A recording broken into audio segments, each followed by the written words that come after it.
1991 മുതലുള്ള സാമ്പത്തിക പരിഷ്കാരങ്ങൾ. 1991 ജൂലൈ മാസത്തിലാണ് ഇന്ത്യ പുത്തൻ സാമ്പത്തിക നയം ആവിഷ്കരിച്ചത്.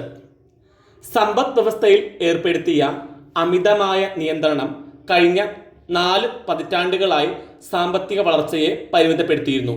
ഇതിന്റെ ഫലമായി 1991 ഇന്ത്യ സാമ്പത്തിക പ്രതിസന്ധി നേരിട്ടു. 80കളിലാണ് സാമ്പത്തിക മാന്ദ്യം ആരംഭിച്ചത്. അഴിമതിയും കെടുകാര്യസ്ഥതയും മൂലം പൊതുമേഖലാ സ്ഥാപനങ്ങൾ നഷ്ടത്തിലായി. തന്മൂലം ഉയർന്ന ധനക്കമ്മിയുണ്ടായി. പെട്രോളിയം ഉൽപ്പന്നങ്ങളുടെ ഇറക്കുമതി വിദേശ വിനിമയ ശേഖരം കുറയ്ക്കാൻ കാരണമായി. ഇതുമൂലം അവശിഷ്ട കമ്മിയുണ്ടായി. 80കളുടെ അവസാനത്തിൽ ഉയർന്ന പണപ്പെരുപ്പം കാരണം അവശ്യ സാധനങ്ങളുടെ വില 19% ഉയരുകയും ഉണ്ടായി. പൊതുജനങ്ങൾ ബാങ്കുകളിൽ നിന്നും ഗവൺമെന്റ് അന്താരാഷ്ട്ര സ്ഥാപനങ്ങളിൽ നിന്നും വിവിധ രാജ്യങ്ങളിൽ നിന്നും വലിയ തുക കടം വാങ്ങുകയുണ്ടായി.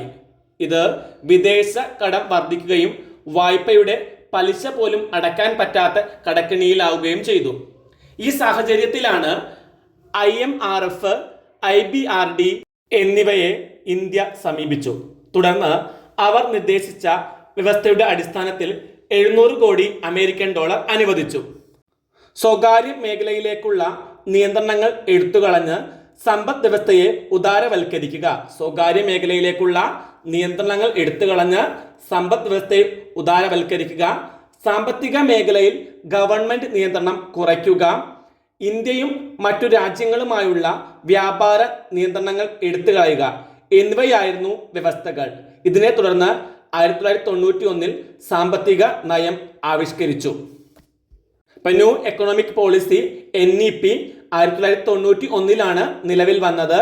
ഈ നയങ്ങളെ പൊതുവെ സുസ്ഥിര നടപടികൾ, ഘടനാപര നടപടികൾ എന്നിങ്ങനെ രണ്ടായി തിരിക്കാം. ഒന്ന് സുസ്ഥിര നടപടി, 2 ഘടനാപരമായ നടപടി. പണപ്പെരുപ്പം നിയന്ത്രിക്കുന്നതിനും അവശിഷ്ട കമ്മി പരിഹരിക്കുന്നതിനും വേണ്ടിയുള്ള ഹ്രസ്വകാല പരിഷ്കാരങ്ങളാണ് സുസ്ഥിര നടപടികൾ. സമ്പദ് വ്യവസ്ഥയുടെ കാര്യക്ഷമത വർദ്ധിപ്പിച്ച് അന്താരാഷ്ട്ര മത്സരത്തിന് സജ്ജരാക്കുന്നതിന് വേണ്ടിയുള്ള ദീർഘകാല പരിഷ്കാരങ്ങളാണ് ഘടനാപരമായ നടപടികൾ. ഉദാരവൽക്കരണം. സമ്പദ് വ്യവസ്ഥയിൽ ഗവൺമെന്റ് ഏർപ്പെടുത്തിയ നിയന്ത്രണങ്ങൾ കുറച്ചു കൊണ്ടുവരുന്ന പ്രവർത്തനമാണ് ഉദാരവൽക്കരണം, ലിബറലൈസേഷൻ. സമ്പദ് വ്യവസ്ഥയിൽ ഗവൺമെന്റ് ഏർപ്പെടുത്തിയ നിയന്ത്രണങ്ങൾ കുറച്ചു കൊണ്ടുവരിക. ഇതിന്റെ ഭാഗമായി വ്യാവസായിക ഉൽപ്പന്നങ്ങളുടെ ലൈസൻസ് നിർത്തലാക്കി. രാജ്യരക്ഷാ ഉപകരണങ്ങൾ, ആണവോർജം, റെയിൽ ഗതാഗതം എന്നീ വ്യവസായങ്ങൾ പൊതുമേഖലയ്ക്കായി സംവരണം ചെയ്തു. ഒട്ടേറെ ചെറുകിട വ്യവസായ ഉൽപ്പന്നങ്ങളുടെ സംവരണം ഒഴിവാക്കി. ധനകാര്യ പരിഷ്കാരങ്ങൾ. RBIയുടെ നിയന്ത്രണാധികാരം കുറച്ച് പലിശ നിരക്ക് നിർണയം, വായ്പ നൽകുന്ന രീതി, കരുതൽ ധനാനുപാതം തുടങ്ങിയവയിലുള്ള നിയന്ത്രണം കുറച്ചു. സ്വകാര്യ ബാങ്കുകൾക്ക് പ്രവർത്തനാനുമതി നൽകി. ഇന്ത്യൻ മൂലധന വിപണിയിൽ വിദേശ നിക്ഷേപ സ്ഥാപനങ്ങൾക്ക് നിക്ഷേപം നടത്താൻ അനുമതി നൽകി. ഇപ്പൊ ധനകാര്യ പരിഷ്കാരങ്ങൾ പ്രധാനപ്പെട്ടതാണ്. ഒന്നും കൂടി നോക്കാം. RBIയുടെ നിയന്ത്രണാധികാരം കുറച്ച് പലിശ നിരക്ക് നിർണയം, വായ്പ നൽകുന്ന രീതി, കരുതൽ ധനാനുപാതം തുടങ്ങിയവയിലുള്ള നിയന്ത്രണം കുറച്ചു. സ്വകാര്യ ബാങ്കുകൾക്ക് പ്രവർത്തനാനുമതി നൽകി. ഇന്ത്യൻ മൂലധന വിപണിയിൽ വിദേശ നിക്ഷേപ സ്ഥാപനങ്ങൾക്ക് നിക്ഷേപം നടത്താൻ അനുമതി നൽകി. ഇനി നികുതി പരിഷ്കാരങ്ങൾ. വ്യക്തിഗത വരുമാന നികുതി നിരക്കും കമ്പനി ആദായ നികുതി നിരക്കും കുറച്ചു. പരോക്ഷ നികുതി സമ്പ്രദായം ലളിതവൽക്കരിച്ചു. GST കൊണ്ടുവരാൻ നിർദ്ദേശിച്ചു. വിദേശ വിനിമയ പരിഷ്കാരങ്ങൾ. അടവശിഷ്ട കമ്മി പരിഹരിക്കുന്നതിന് രൂപയുടെ മൂല്യം 23% കുറച്ചു. കൂടാതെ വിനിമയ നിരക്ക് നിയന്ത്രണാധികാരം RBIയിൽ നിന്ന് വിപണിക്ക് വിട്ടുകൊടുത്തു. നിക്ഷേപ നയങ്ങൾ. ഇറക്കുമതി ചുങ്കത്തിന്റെ നിരക്ക് കുറച്ചു. ഒട്ടേറെ ഉൽപ്പന്നങ്ങളുടെ ഇറക്കുമതി ലൈസൻസ് ഒഴിവാക്കി. കയറ്റുമതി ചുങ്കം പൂർണ്ണമായും ഒഴിവാക്കി. സ്വകാര്യവൽക്കരണം. പുത്തൻ സാമ്പത്തിക നയത്തിന്റെ ഒരു പ്രത്യേകതയാണ് സ്വകാര്യവൽക്കരണം. പൊതുമേഖലാ സ്ഥാപനങ്ങളുടെ ഉടമസ്ഥാവകാശം, മാനേജ്മെന്റ് എന്നിവ സ്വകാര്യ വ്യക്തികൾക്കോ സ്ഥാപനങ്ങൾക്കോ നൽകുന്ന പ്രക്രിയ. പൊതുമേഖലാ സ്ഥാപനങ്ങളുടെ ഉടമസ്ഥാവകാശം, മാനേജ്മെന്റ് എന്നിവ സ്വകാര്യ വ്യക്തികൾക്കോ സ്ഥാപനങ്ങൾക്കോ നൽകുന്ന പ്രക്രിയയാണ് സ്വകാര്യവൽക്കരണം അല്ലെങ്കിൽ പ്രൈവറ്റൈസേഷൻ. പൊതുമേഖലാ സ്ഥാപനങ്ങളും അവയുടെ ഓഹരികളും സ്വകാര്യ മേഖലക്ക് വിൽക്കുന്ന പ്രവർത്തനമാണ് അപനിക്ഷേപം. പൊതുമേഖലാ സ്ഥാപനങ്ങളുടെ ഓഹരികൾ സ്വകാര്യ മേഖലക്ക് വിൽക്കുന്ന പ്രവർത്തനമാണ് അപനിക്ഷേപം. ഉദാരവൽക്കരണത്തിന്റെയും സ്വകാര്യവൽക്കരണത്തിന്റെയും അനന്തരഫലമായിരുന്നു ആഗോളവൽക്കരണം, ഗ്ലോബലൈസേഷൻ.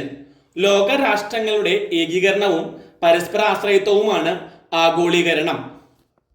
ഒരു രാജ്യത്തിന്റെ ആഭ്യന്തര സമ്പദ് വ്യവസ്ഥയെ ലോക സമ്പദ് വ്യവസ്ഥയുമായി സമന്വയിപ്പിക്കുന്ന പ്രതിഭാസമാണ് ആഗോളവൽക്കരണം. പുറം തൊഴിൽ. ആഗോളവൽക്കരണത്തിന്റെ ഫലമാണ് പുറം തൊഴിൽ. അധ്യാപനം, കമ്പ്യൂട്ടർ സേവനം, അക്കൗണ്ടിങ്, എഡിറ്റിംഗ്, പുസ്തകം പകർത്തി എഴുതൽ തുടങ്ങിയ സേവനങ്ങൾ പുറമേ നിന്ന് സ്വീകരിക്കുകയും നൽകുകയും ചെയ്യുന്ന പ്രവർത്തനമാണ് ഔട്ട്സോഴ്സിംഗ് അല്ലെങ്കിൽ പുറം തൊഴിൽ. മറ്റൊന്നാണ് ലോക വ്യാപാര സംഘടന. 1995 ലോക വ്യാപാര സംഘടന നിലവിൽ വന്നു. രാഷ്ട്രങ്ങൾ തമ്മിലുള്ള വ്യാപാര ഇടപാടുകൾ പരിപോഷിപ്പിക്കുന്നതിനു വേണ്ടി രൂപീകരിച്ചതാണ് WTO, വേൾഡ് ട്രേഡ് ഓർഗനൈസേഷൻ. 1995 ഇത് നിലവിൽ വന്നത്. അന്താരാഷ്ട്ര വ്യാപാര നിയമങ്ങൾ രൂപീകരിക്കുക, വ്യാപാര തർക്കങ്ങൾ പരിഹരിക്കുക, തുല്യ അവസരങ്ങൾ ഉറപ്പാക്കുക എന്നിവയാണ് WTOയുടെ പ്രധാന ലക്ഷ്യങ്ങൾ. അന്താരാഷ്ട്ര വ്യാപാര നിയമങ്ങൾ രൂപീകരിക്കുക, വ്യാപാര തർക്കങ്ങൾ പരിഹരിക്കുക, തുല്യ അവസരങ്ങൾ ഉറപ്പാക്കുക. പുത്തൻ സാമ്പത്തിക നയം ഇന്ത്യൻ സമ്പദ് വ്യവസ്ഥയിൽ വലിയ മാറ്റങ്ങൾ ഉണ്ടാക്കി. ഇന്ത്യയുടെ GDP ഗണ്യമായി വർദ്ധിച്ചു. സേവന മേഖല പുരോഗതി കൈവരിച്ചു. നേരിട്ടുള്ള വിദേശ നിക്ഷേപം വർദ്ധിച്ചത് മറ്റൊരു നേട്ടമാണ്. ഇന്ത്യ ലോകത്തിലെ ഏറ്റവും കൂടുതൽ വിദേശ നാണയ ശേഖരമുള്ള രാജ്യങ്ങളിൽ ഒന്നായി മാറി. NEPയുടെ പോരായ്മകൾ. തൊഴിൽ, കൃഷി, വ്യവസായം, അടിസ്ഥാന സൗകര്യം, ധനക്കമ്മി തുടങ്ങിയ മേഖലകളിലെ അടിസ്ഥാന പ്രശ്നങ്ങൾ പരിഹരിക്കാൻ പരിഷ്കാരങ്ങൾ ഉണ്ടായിരുന്നില്ല. തൊഴിൽ, കൃഷി, വ്യവസായം, അടിസ്ഥാന സൗകര്യം, ധനക്കമ്മി തുടങ്ങിയ മേഖലകളിലെ അടിസ്ഥാന പ്രശ്നങ്ങൾ പരിഹരിക്കാനുള്ള പരിഷ്കാരങ്ങളൊന്നും NEPയിൽ ഉണ്ടായിരുന്നില്ല. സാമ്പത്തിക വളർച്ചയ്ക്ക് മതിയായ തൊഴിലവസരങ്ങൾ സൃഷ്ടിക്കാൻ കഴിഞ്ഞില്ല. പരിഷ്കരണ കാലത്ത് കാർഷിക വളർച്ച കുറഞ്ഞു. സബ്സിഡികൾ എടുത്തുകളഞ്ഞ് ഉൽപാദന ചെലവ് വർദ്ധിച്ചു. നിക്ഷേപത്തിന്റെ അഭാവം മൂലം അടിസ്ഥാന സൗകര്യങ്ങൾ അപര്യാപ്തമായിരുന്നു. അപനിക്ഷേപം മൂലം സർക്കാർ ആസ്തിയും പൊതുമേഖലാ സ്ഥാപനങ്ങളുടെ മൂല്യവും ഗണ്യമായി കുറഞ്ഞു. നികുതി നിരക്ക് കുറച്ചത് സർക്കാരിന്റെ വരുമാനത്തിൽ കനത്ത നഷ്ടമുണ്ടാക്കി.